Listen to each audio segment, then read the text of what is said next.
اور حوزہ بن قیس کو حصول مدد کے لیے بنو غطفان کے پاس روانہ کیا، کیونکہ وہ خیبر کے یہودیوں کے حلیف اور مسلمانوں کے خلاف ان کے مددگار تھے۔ یہود نے یہ پیشکش بھی کی کہ اگر انہیں مسلمانوں پر غلبہ حاصل ہو گیا تو خیبر کی نصف پیداوار انہیں دی جائے گی۔ رسول اللہ نے خیبر جاتے ہوئے جبل اسر کو عبور کیا، اسر یا اسر، پھر وادی صحبا سے گزرے، اس کے بعد ایک اور وادی میں پہنچے جس کا نام رجی ہے، مگر یہ وہ رجی نہیں ہے جہاں عدل اور قارہ کی غداری سے بنو لہیان کے ہاتھوں 8 صحابہ کرام کی شہادت اور حضرت زید اور خبیب کی گرفتاری اور پھر مکہ میں شہادت کا واقعہ پیش آیا۔ رجی سے بنو غطفان کی آبادی صرف 1 دن اور 1 رات کی دوری پر واقع تھی، اور بنو غطفان نے تیار ہو کر یہود کی امداد کے لیے خیبر کی راہ لی تھی، لیکن اثناء راہ میں انہیں اپنے پیچھے کچھ شور و شغب سنائی پڑا تو انہوں نے سمجھا کہ مسلمانوں نے ان کے بال بچوں اور مویشیوں پر حملہ کر دیا ہے، اس لیے وہ واپس پلٹ گئے اور خیبر کو مسلمانوں کے لیے آزاد چھوڑ دیا۔ اس کے بعد رسول اللہ نے ان دونوں ماہرین راہ کو بلایا جو لشکر کو راستہ بنانے پر مامور تھے، ان میں سے ایک کا نام حسیل تھا۔ ان دونوں سے آپ علیہ السلام نے ایسا مناسب ترین راستہ معلوم کرنا چاہا جسے اختیار کر کے خیبر میں شمال کی جانب سے یعنی مدینے کی بجائے شام کی جانب سے داخل ہو سکیں، تاکہ اس حکمت عملی کے ذریعے ایک طرف تو یہود کے شام بھاگنے کا راستہ بند کر دیں اور دوسری طرف بنو غطفان اور یہود کے درمیان حائل ہو کر ان کی طرف سے کسی مدد کی رسائی کے امکانات ختم کر دیں۔ ایک رہنما نے کہا، اے اللہ کے رسول، میں آپ کو ایسے ہی راستے سے لے چلوں گا۔ چنانچہ وہ آگے آگے چلا، ایک مقام پر پہنچ کر جہاں متعدد راستے پھوٹتے تھے عرض کیا، یا رسول اللہ، ان سب راستوں سے آپ منزل مقصود تک پہنچ سکتے ہیں؟ آپ علیہ السلام نے فرمایا کہ وہ ہر ایک کا نام بتائے۔ اس نے بتایا کہ ایک کا نام حزن ہے یعنی سخت اور کھردرا، آپ نے اس پر چلنا منظور نہ کیا۔ اس نے بتایا دوسرے کا نام شاش ہے یعنی تفرق اور اضطراب والا، آپ نے اسے بھی منظور نہ کیا۔ اس نے بتایا تیسرے کا نام حاتب ہے یعنی لکڑہارا، آپ نے اس پر بھی چلنے سے انکار کر دیا۔ حسین نے کہا، اب ایک ہی راستہ باقی رہ گیا ہے۔ حضرت عمر نے فرمایا، اس کا نام کیا ہے؟ حسین نے کہا، مرحب یعنی کشادگی۔ نبی علیہ السلام نے اس پر چلنا پسند فرمایا۔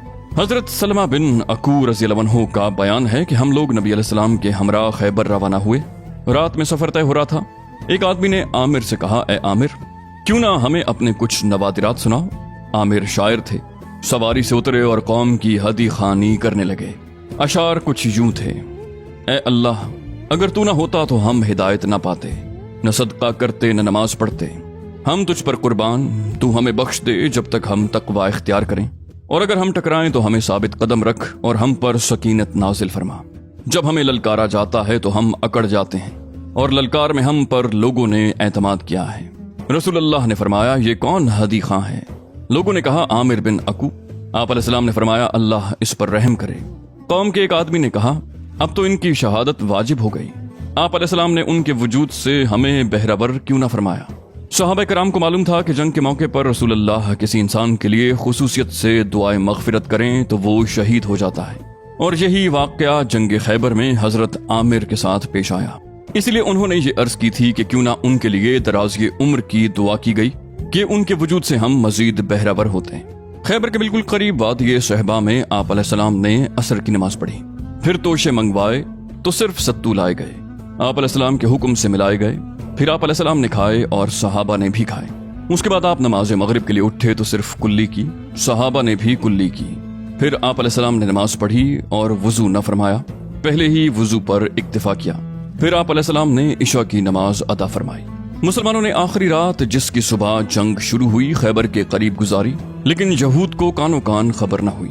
نبی صلی اللہ علیہ وسلم کا دستور تھا کہ جب رات کے وقت کسی قوم کے پاس پہنچتے تو صبح ہوئے بغیر ان کے قریب نہ جاتے۔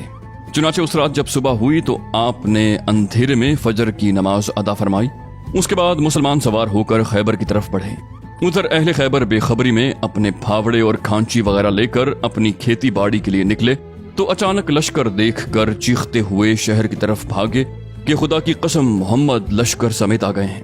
نبی صلی اللہ علیہ وسلم نے یہ منظر دیکھ کر فرمایا، اللہ اکبر، خیبر تباہ ہوا، اللہ اکبر، خیبر تباہ ہوا۔ جب ہم کسی قوم کے میدان میں اتر پڑتے ہیں تو ان ڈرائے ہوئے لوگوں کی صبح بری ہو جاتی ہے۔ نبی علیہ السلام نے لشکر کے پڑاؤ کے لیے ایک جگہ کا انتخاب فرمایا۔ اس پر حباب بن منذر نے آ کر عرض کیا، یا رسول اللہ، یہ بتلائیے کہ اس مقام پر اللہ نے آپ کو پڑاؤ ڈالنے کا حکم دیا ہے یا یہ محض آپ کی جنگی تدبیر اور رائے ہے؟ آپ علیہ السلام نے فرمایا نہیں، یہ محض ایک رائے اور تدبیر ہے۔ انہوں نے کہا اے اللہ کے رسول، یہ مقام قلعہ نطاس سے بہت ہی قریب ہے اور خیبر کے سارے جنگجو افراد اسی قلعے میں ہیں، انہیں ہمارے حالات کا پورا علم رہے گا اور ہمیں ان کے حالات کی خبر نہ ہوگی۔ ان کے تیر ہم تک پہنچ جائیں گے اور ہمارے تیر ان تک نہ پہنچ سکیں گے، ہم ان کے شبخون سے بھی محفوظ نہ رہیں گے۔ پھر یہ مقام کھجوروں کے درمیان ہے، پستی میں واقع ہے اور جہاں کی زمین بھی وبائی ہے، اس لیے مناسب ہوگا کہ آپ کسی ایسی جگہ پڑاؤ ڈالنے کا حکم فرمائیں جو ان مفاسد سے خالی ہو اور ہم اسی جگہ منتقل ہو کر پڑاؤ ڈالیں۔ رسول اللہ نے فرمایا تم نے جو رائے دی بالکل درست ہے۔ اس کے بعد آپ علیہ السلام دوسری جگہ منتقل ہو گئے۔ نیز جب آپ علیہ السلام خیبر کے اتنے قریب پہنچ گئے کہ شہر دکھائی پڑنے لگا تو آپ علیہ السلام نے فرمایا ٹھہر جاؤ۔ لشکر ٹھہر گیا۔ آپ علیہ السلام نے دعا فرمائی، اے اللہ، ساتوں آسمان اور جن پر وہ سایہ فگن ہیں ان کے پروردگار، اور ساتوں زمین اور جن کو وہ اٹھائے ہوئے ہیں ان کے پروردگار، اور شیاطین جن کو انہوں نے گمراہ کیا ان کے پروردگار، ہم تجھ سے اس بستی کی بھلائی، اس کے باشندوں کی بھلائی کا سوال کرتے ہیں، اور اس بستی کے شر سے اور اس کے باشندوں کے شر سے اور اس میں جو کچھ ہے اس کے شر سے تیری پناہ مانگتے ہیں۔ جس رات خیبر کی حدود میں رسول اللہ داخل ہوئے فرمایا، میں کل جھنڈا ایک ایسے آدمی کو دوں گا جو اللہ اور اس کے رسول سے محبت کرتا ہے اور جس سے اللہ اور اس کے رسول محبت کرتے ہیں۔ صبح ہوئی تو صحابہ کرام نبی صلی اللہ علیہ وسلم کی خدمت میں حاضر ہوئے، ہر ایک یہی آرزو باندھے اور آس لگائے تھا کہ جھنڈا اسے مل جائے گا۔ رسول اللہ نے فرمایا علی ابن ابی طالب کہاں ہیں؟ صحابہ نے کہا یا رسول اللہ ان کی تو آنکھ آئی ہوئی ہے۔ فرمایا انہیں بلاؤ۔ وہ لائے گئے۔ رسول اللہ صلی اللہ علیہ وسلم نے ان کی آنکھوں میں لعاب دہن لگایا اور دعا فرمائی، وہ شفا یاب ہو گئے، گویا انہیں کوئی تکلیف تھی ہی نہیں۔ پھر انہیں جھنڈا عطا فرمایا۔ انہوں نے عرض کیا یا رسول اللہ میں ان سے اس وقت تک لڑوں کہ وہ ہمارے جیسے ہو جائیں۔ آپ علیہ السلام نے فرمایا اطمینان سے جاؤ یہاں تک کہ ان کے میدان میں اترو، پھر انہیں اسلام کی دعوت دو اور اسلام میں اللہ کے جو حقوق ان پر واجب ہوتے ہیں ان سے آگاہ کرو۔ بخدا تمہارے ذریعے اللہ تعالیٰ ایک آدمی کو بھی ہدایت دے دے تو یہ تمہارے لیے سرخ اونٹوں سے بہتر ہے۔ خیبر کی آبادی 2 منطقوں میں بٹی ہوئی تھی۔ ایک منطقے میں حسب ذیل 5 قلعے تھے، حصن نائم، حصن صاب بن معاذ، حصن قلعہ زبیر، حصن ابی، حصن نزار۔ ان میں سے مشہور 3 قلعوں پر مشتمل علاقہ نطات کہلاتا تھا اور بقیہ 2 قلعوں پر مشتمل علاقہ شق کے نام سے مشہور تھا۔ خیبر کی آبادی کا دوسرا منطقہ کتیبہ کہلاتا تھا، اس میں صرف 3 قلعے تھے، قموس، وتیح اور سلالم۔ ان 8 قلعوں کے علاوہ خیبر میں مزید قلعے اور گڑیاں بھی تھیں، مگر وہ چھوٹی تھیں اور قوت اور حفاظت میں ان قلعوں کے ہم پلہ نہ تھیں۔ جہاں تک جنگ کا تعلق ہے تو وہ صرف پہلے منطقے میں ہوئی۔ دوسرے منطقے کے 3 قلعے لڑنے والوں کی کثرت کے باوجود جنگ کے بغیر ہی مسلمانوں کے حوالے کر دیے گئے۔ مذکورہ قلعوں میں سے سب سے پہلے قلعہ نائم پر حملہ ہوا، کیونکہ یہ قلعہ اپنے محل وقوع کی نزاکت اور اسٹریٹجی کے لحاظ سے یہود کی پہلی دفاعی لائن کی حیثیت رکھتا تھا، اور یہی قلعہ مرحب نامی اس شہزور اور جانباز یہودی کا قلعہ تھا جسے 1000 مردوں کے برابر مانا جاتا تھا۔ حضرت علی بن ابی طالب رضی اللہ عنہ مسلمانوں کی فوج لے کر اس قلعے کے سامنے پہنچے اور یہود کو اسلام کی دعوت دی تو انہوں نے یہ دعوت مسترد کر دی اور اپنے بادشاہ مرحب کی کمان میں مسلمانوں کے مد مقابل آ کھڑے ہوئے۔ میدان جنگ میں اتر کر پہلے مرحب نے دعوت مبارزت دی، جس کی کیفیت سلمہ بن اکو نے یوں بیان کی ہے۔ جب ہم لوگ خیبر پہنچے تو ان کا بادشاہ مرحب اپنی تلوار لے کر ناز اور تکبر کے ساتھ اٹھلاتا ہوا یہ کہتا ہوا نمودار ہوا، خیبر کو معلوم ہے کہ میں مرحب ہوں، ہتھیار پوش، بہادر اور تجربہ کار، جب جنگو پیکار شعلہ زن ہوں۔ اس کے مقابل میرے چچا عامر نمودار ہوئے اور فرمایا خیبر جانتا ہے کہ میں عامر ہوں، ہتھیار پوش، شہزور اور جنگجو۔ پھر دونوں نے ایک دوسرے پر وار کیا۔ مرحب کی تلوار میرے چچا عامر کی ڈھال میں جا چبھی اور عامر نے اسے نیچے سے مارنا چاہا، لیکن ان کی تلوار چھوٹی تھی۔ انہوں نے یہودی کی پنڈلی پر وار کیا تو تلوار کا سرا پلٹ کر ان کے گھٹنے پر آ لگا اور بالآخر اسی زخم سے ان کی موت واقع ہو گئی۔ نبی صلی اللہ علیہ وسلم نے اپنی 2 انگلیاں اکٹھی کر کے ان کے بارے میں فرمایا کہ ان کے لیے دوہرا اجر ہے، وہ بڑے جانباز مجاہد تھے، کم ہی ان جیسا کوئی عرب روئے زمین پر ہوا ہوگا۔ بہرحال حضرت عامر کے زخمی ہو جانے کے بعد مرحب کے مقابلے کے لیے حضرت علی رضی اللہ عنہ تشریف لے گئے۔ حضرت سلمہ بن اکو کا بیان ہے کہ اس وقت حضرت علی نے یہ اشعار کہے، میں وہ شخص ہوں کہ میری ماں نے میرا نام حیدر رکھا ہے،